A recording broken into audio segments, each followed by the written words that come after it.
world famous seafood chowder supreme that was served in a little restaurant down towards Peggy's Cove, Nova Scotia.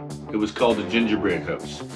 This chowder was enjoyed by many people from around the world, and one of the main reasons was because of one of the toppings that we put on it. So if you want to learn how to make this chowder the exact same way we did at the Gingerbread House Restaurant, I will break it down step by step in this video, and I will put the directions on the side so it will make it easy to follow along and make.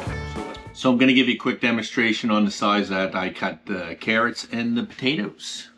So we cut it in half, and then we'll cut it down the center, and then we'll do it one more time.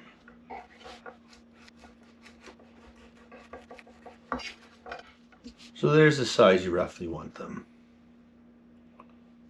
Now for the potatoes this size, we're going to go 2 slices, put them 2 on top, and make another 2, churn it, and another 2 cuts. And that's the size that we're going to cut them up for the chowder.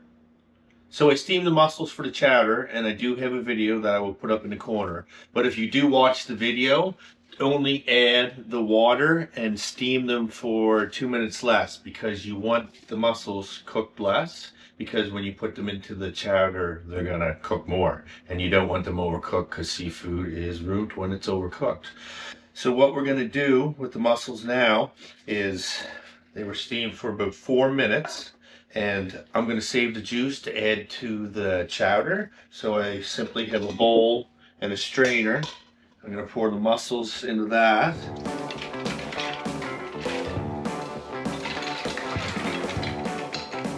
So there I strained most of the juice off the mussels, and we'll use that in our stock. So now what I'm doing is shelling the mussels so that when it's time to put them in the chowder, they're ready. So now it's time to start cooking the chowder. So what we're going to do first is we are going to add the chicken broth and the mussel juice. Then we're going to throw in the butter and the carrots. So I took the top layer off an onion. We're using a full onion for flavoring. Then onion powder for extra onion flavor. We have salt, grated garlic clove, celery salt, and pepper. Now, what we're going to do is I'm going to put this on the stove. I'm going to turn it on high. I'm going to bring it to a boil, turn it back a bit, keep it boiling for 10 minutes, and then we'll add the potatoes. So for our special topping, we're going to take bread and we're going to make homemade croutons. So you're going to slice the bread in nice thick slices like that. So now you're going to take your bread and you're going to take the butter and you're going to put it a light coat on both sides. Do this on all the pieces. Stack them about 3 high. And then cut them into inch cubes. So hold them together, cut them down this way. You want to break them apart a bit, nice cubes, and you're going to put them on a tray and cook them in the oven on 350, stirring them occasionally until they're nice and dry. So I made a whole loaf. You don't have to make that much. A half a loaf will be fine, but your next step is take garlic powder and sprinkle garlic powder all over the croutons, and Old Bay spice is good. And you can add what you want. You can add more than that if you like, or you don't have to add anything. You just do it with the butter. It's delicious. And I give them a little spin, a little mix, and I'll spice them again.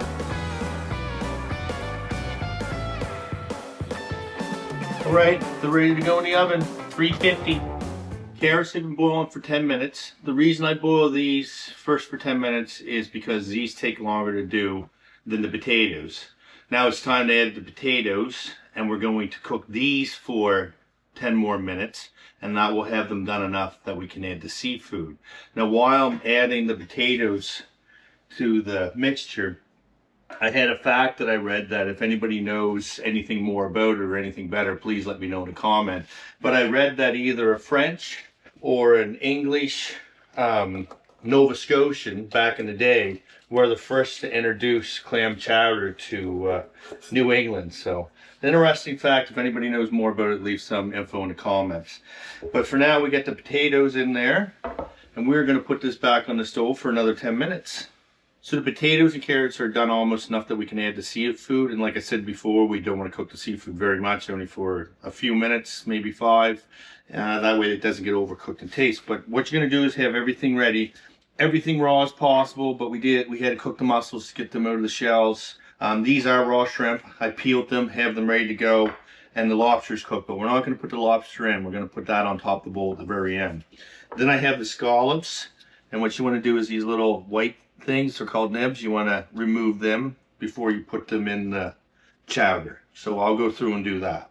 So now that I have the little nibs removed, now what I'm going to do with the scallops is I'm going to turn them into bite-sized pieces, so it makes it easier to eat in your chowder. And I'm simply just cutting these in half, like so. Half. And then the shrimp also, I'm going to cut them probably in about 3 pieces. Same thing to make them more bite size, and they're not struggling when you're eating your chowder. So the potatoes have been cooking for 10 minutes. It's been total 20 minutes. What we're going to do now is it's ready to add the seafood. So what I'll do is I'm going to give you a close-up. Okay, so we'll add the fish. Just push that down in a bit. We'll add the scallops. Shrimp. We may have to switch the pot, it's getting a little full, but we're going to just leave it like that right now. We'll leave the seafood on the top, and we're going to put that back on the stove, and we are going to put it on high, and we're going to bring it to a boil, and then turn it down on low. So meanwhile, while we're waiting the chowder to come to the final boil, we're going to take a cup of butter, and we are going to melt this in the microwave. Butter's melted, and we have our flour that we're going to add. So there's what it should look like. It needs to be a bit runny. It's equal amounts of butter to flour, and that's what we're going to thicken our chowder with. All right, so the chowder is cooked enough.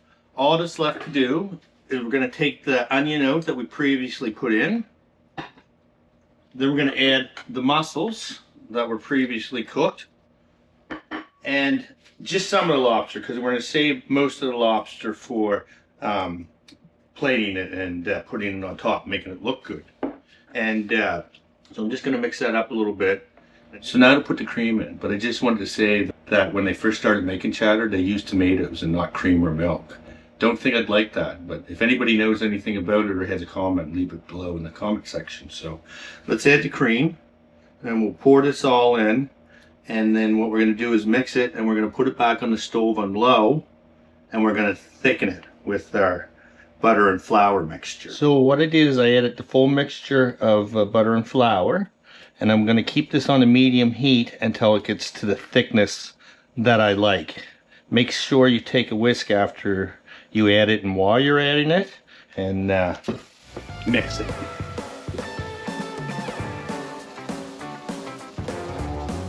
Alright, so this has been simmering a little less than 10 minutes. It's nice and thick, it's beautiful. All we got left to do is to put this in a bowl and make it look nice, and we're going to take our croutons out of the oven, and that's going to be our special topping that's going to make it really delicious.